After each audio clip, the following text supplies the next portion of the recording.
Tema yra gamtos ištekliai Baltijos jūroje. Tai sužinosime, kuo garsi yra Baltijos jūra ir šiek tiek daugiau paliesime aplinkosaugos tematiką. Tai žinoma, kad nuo seno Baltiją garsino gintaras. Taip. Ir dabartiniais laikais čia yra atrasta naftos, dujų telkinių, dugne yra įvairiausių metalų aptikta. Nuo seno aplink pačią Baltijos jūrą gyvenančios tautos iš tikrųjų bendravo. Ir jeigu anksčiau, sakykime, plaukiojo vikingai, paskui buvo Hansos prekybos sąjungos, kaip matot žemėlapyje keliai pažymėti, tai dabar Baltiją supa 8 Baltijos ES valstybės ir Rusija. Tai Baltija yra iš tikrųjų viena iš pačių judriausių jūrų pasaulyje. Jeigu pasižiūrėsite žemėlapyje, tai mėlyna spalva pažymėtos pagrindiniais laivų kryptys. Ir tų, kaip matot, ta laivuojama Baltijos jūra yra tikrai labai didelė dalimi. Taip pat reikėtų pasakyti, kad aplink Baltijos jūrą, aišku, yra ir pramoninės valstybės, kurios išmeta būtent į aplinką daug kenksmingų medžiagų. Todėl pati jūra iš tikrųjų yra labai užteršta ir paskutiniais metais ypač sumažėjo ypač pagaunamų žuvų laimikiai. Na ir dėl to, sakykime, yra pavojus ir turizmui plėtoti šiame regione. Tai kada tos buvo atrasta naftos, tai buvo 20 amžiaus 70-metis, pirmiausia prie Baltijos, tai yra prie Baltijos pietinės dalies, tai yra Vokietijos, Lenkijos, Rusijos ekonominėse zonose tie telkiniai, kaip matot ir dabar, taškiukais pažymėti yra didesni ir mažesni. Tai iš tikrųjų yra kiekvienais metais vykdoma žvalgyba Baltijos jūroje ir tų telkinių atrandama vis daugiau, tačiau jie palyginus tikrai yra menkai ištirti ir ne visi iš jų yra eksploatuojami. Tai naftą, aišku, galite atsimenat, iškasti būtent sausumoje ir galima kasti būtent platformų pagalba, štai kuri kaip tik ir yra parodyta nuotraukoje, statomos yra platformos ir pumpuojama iš dugno nafta.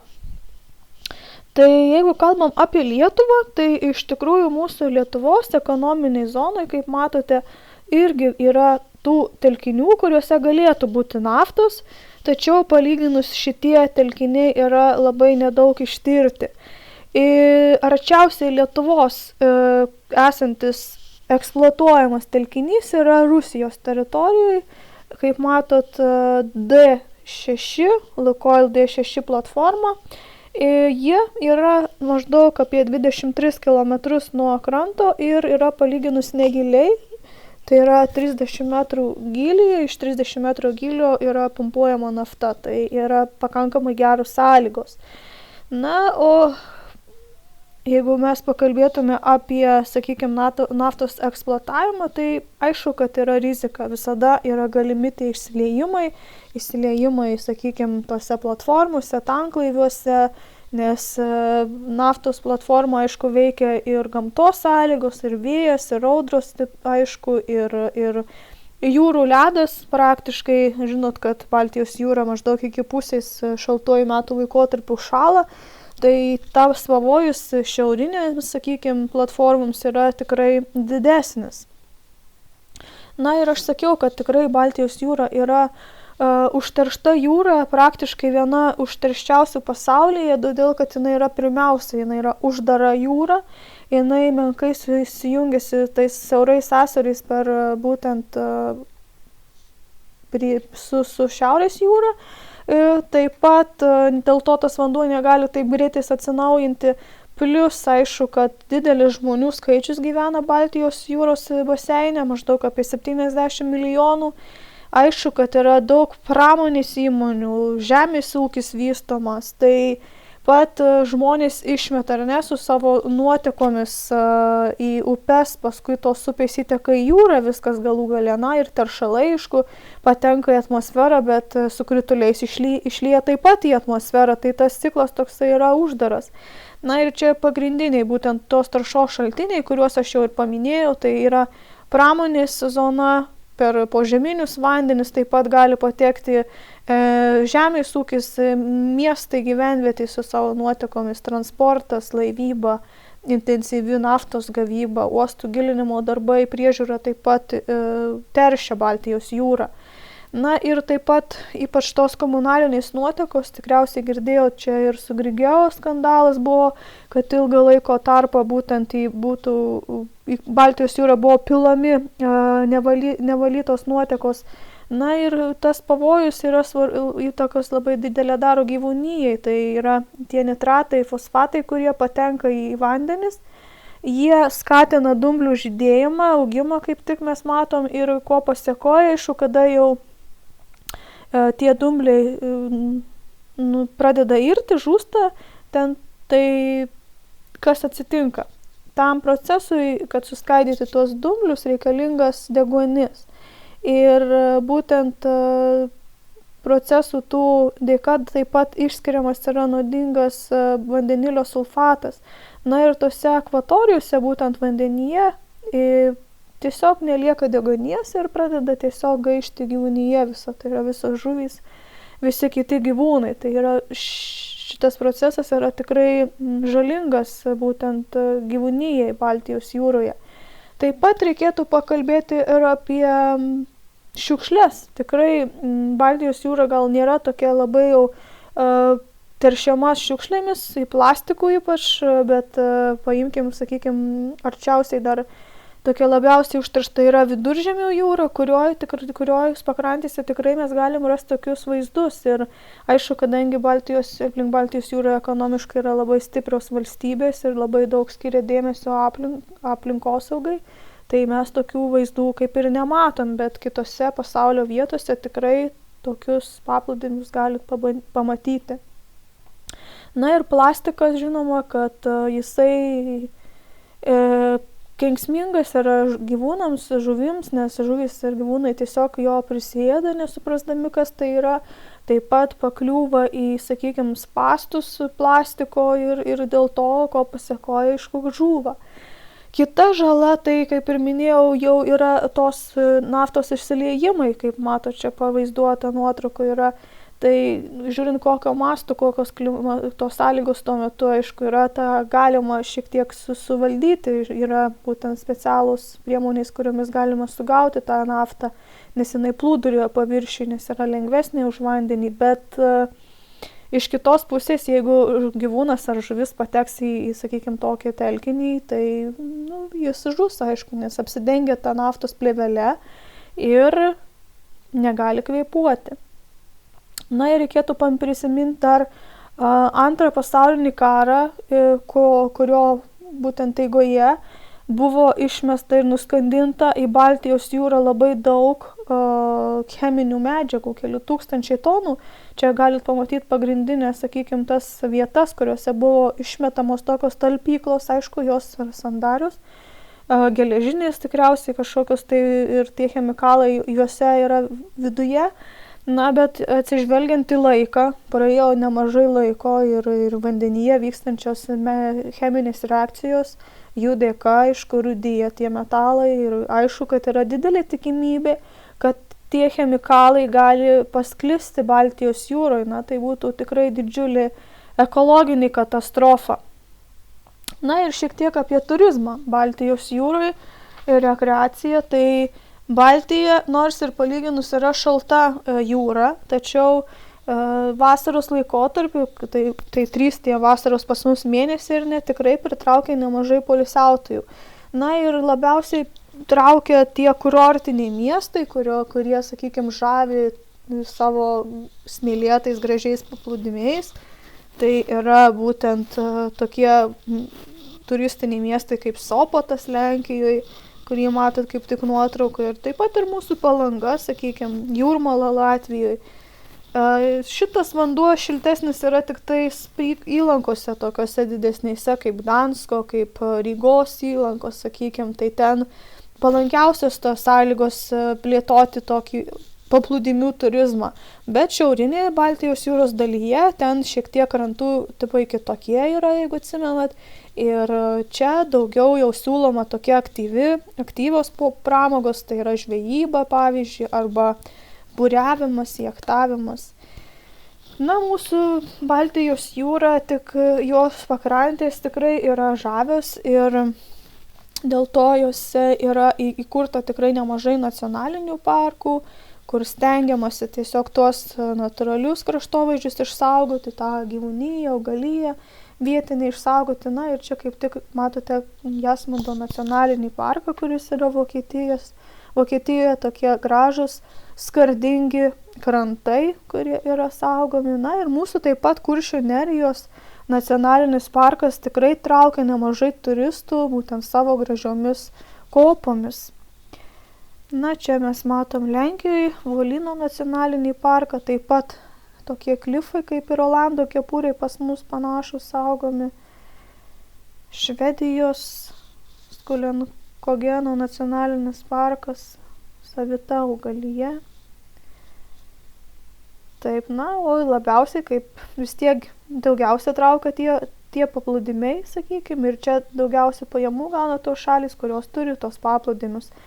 Tai yra tokie mėlynosios vėliavos paplūdimiai, jeigu ten kažkam girdėti ar matyti, tai yra jau patys aukščiausios klasės paplūdimiai. Jau čia mėlyna vėliava, tai jau gauna tie paplūdimiai, kurie tikrai yra labai aukštos kokybės ir tikrai nemažai reikalavimų taikomų tiems paplūdimiams ir iš tikrųjų turistus labai vilioja šitie paplūdimiai. Na, tai pas mus, sakykime, Lietuvoje, tai yra tik tais 3 tokie paplūdimiai, kuriuose plevisuoja šitą mėlyną vėliavą, tai yra Nidos, Juodkrantės ir Palangos botaninio parko paplūdimiai. Tačiau ir kitose pasaulio valstybėse jūs galite pamatyti šitą vėliavą, tai suprasite, kad ten jau tikrai yra labai labai geros kokybės paplūdimiai, švarus. Na ir šiek tiek dar apie gintarą, tai kaip ir minėjau, kad jau nuo seno gintarai būtent garsina Baltijos jūros kraštą, tai kaip susidarė gintarai, aš tikriausiai jau galėčiau net nesakyti, jūs tikrai galit žinot, kad mūsų geologinėje būtent Žemės eroje buvo skirtingas klimatas, na ir kažkadaise čia viešėjo būtent tokie drėgnieji patogražų miškai, augo sakingos labai pušys, na ir ko pasekoj, sakykime, tos upės išplovė deltose tuos sakus, kurie vėliau veikiami įvairiausių mikrobiologinių procesų tiesiog virto gintaru. Na ir kur tas gintaras daugiausiai, kur jo randama? Tai iš tikrųjų visai ne Lietuvoje, o šalia Lietuvos, tai yra Kaliningrado srityje. Tai yra Sembos pusiasalis, kurį matot nuotraukoje. Kaip matote, iš vienos pusės Kuršių marios, iš kitos yra Kaliningrados įlanka. Tai Sembos pusiasalyje yra randama 90% visų pasaulio gintarų išteklių. Tai visai nedaug, netoli, čia mes matom kaip tik būtent tuos kasybos darbus ir tik tai, sakykime, tos priekrantinės srovės, ar ne, kurios ir į Baltijos jūrą, sakykime, ir į Lietuvos paplūdimius atneša tų gintarų, tai yra tik tai nedidelė dalimi išskalauja tų gintarų, tačiau didžiąją dalį reikia būtent kasti. Na, čia dar kartą pasižiūrėti, įdėjau skaidrę, kaip, sakykime, atrodė tas kraštovaizdis prieš 50, sakykime, milijonų metų ir drėgnieji miškai. Pušys labai sakingos, na ir ko pasekoj, tie sakai būtent pavirto gintaru. Na ir čia mes ant gintaruose galim rasti, kaip matote, įvairiausių fosilijų, kurios yra taip užsimarinavusios ir pagal tai būtent mokslininkai gali spėlioti, koks buvo tuo laikotarpiu klimatas, kokie gyvūnai ir augalai būtent gyveno tuo laikotarpiu. Ir dar šiek tiek apie žvejybą Baltijos jūroje. Tai tų žuvų, sakykime, Baltijos jūroje nėra labai tiek daug, nes pakankamai Baltijos jūra yra gėla. Tai tos žuvys, kurios mėgsta labai druskingus vandenius, jau šitas vanduo joms nelabai, sakykime, tinka, o jau labai giloms žuvims, kurios gyvena ežeruose arba upėse, šitas vanduo yra ir per sūrus, tai ta įvairovė dėl to nėra tokia didelė. Na, tai apie 100 tokių rūšių gyvena būtent Baltijos jūroje ir taip pat dar didelė dalimi yra veisiamos žuvys, tai tuo pramoniniu būdu. Tai yra menkės, strimelės, bretlingai, lašišos, plekšnės ir otai. Na, o kur, sakykime, šiauriniai daly, kur tas druskingumas šiek tiek mažesnis, gali daugiau gyventi ir tos giliavandenės žuvys, tokios kaip lydekos, karšiai ir ešeriai. Taip, tai daugiausia žuvų gyvena priekrantėje, priekrantinėse zonose, na, o gilesniuose jau vietose gyvena jau ta gyvūnyje, galim rasti ruonių, kaip matote. Tai Baltijos jūroje žvejyba tikrai nuo seno turi labai gilias tradicijas, jūs žinote ir baltų gentį, kuršiai, ar ne, kurie buvo tikrai puikūs žvejai. Na, o dabartiniais laikais tai žinoma, kad žuvys yra gaudomos tokiais moderniais laivais, kaip matote, tai yra tralas pagrindė, traukiamasis toksai tempiamas būtent tinklas, kuriuo būtent būdu ir pagaunamos tos žuvys, tai yra velkamasis būdas, stato tinklus taip pat. Bet aišku, kad yra ribojama, sakykime, ta žvejyba ir yra įvestos tokios žvejybos kvotos, tai yra leidžiamas pagauti tam tikras žuvų kiekis per metus.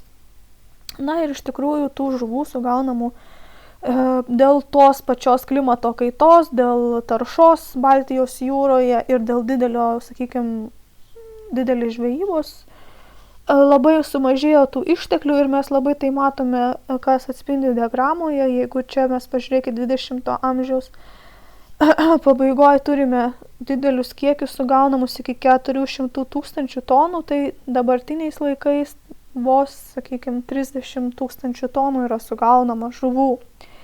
Ir aišku, kad pasikeitė ir tos, sakykime, žuvys, kurios buvo seniau gaudomos ir kokios yra dabar gaudomos. Tai dabar galit matyti, kad daugiau tokių mažesnių žuvų sugauna. Na ir čia galit pasižiūrėti lentelėje. Taip pat valstybės yra pagal žuvų sugaunamumą, kad daugiausia sugauna Rusija, Švedija, Suomija. Na ir čia galit pasižiūrėti, kaip atrodė, sakykime, šiek tiek jau restauruoti tie patys pirmųjų, sakykime, tautų žvejų kaimeliai, kurie būtent įsikūrė yra prie Baltijos jūros. Tai dabartiniais laikais didžioji dalis, sakykime, kai kur net tie kaimeliai yra tokie jau atrestauruoti ir paversti nacionaliniais parkais, kaip čia matote Estijoje, Lahema nacionalinis parkas, kur yra saugomas tas autentiškumas, taip pat Švedija mes matom, ar ne? Tikrai gražus kaimeliai, jeigu kada būsit kokiai ekskursijai, tai tikrai siūlyčiau pasižiūrėti būtent tuos pirmuosius kaimelius Gotlando saloj, irgi, kaip matot, nameliai mažučiai, žvejų buveinės. Tai va, na, didelė dalimi, sakykime, žuvų yra ne tik tai sugaunama, bet ir užauginama, šiek tiek apie tai dar papasakosiu kitą kartą. Na, jau čia mes matome stintų šventę, ar ne, tai Lietuva irgi turi tikrai tokias gilias tradicijas žvejybos. Tai būtų tiek šiandien apie tą Baltijos jūrą, jos išteklius ir užterštumą. Sekite namų darbus, susimatysim kitą pamoką.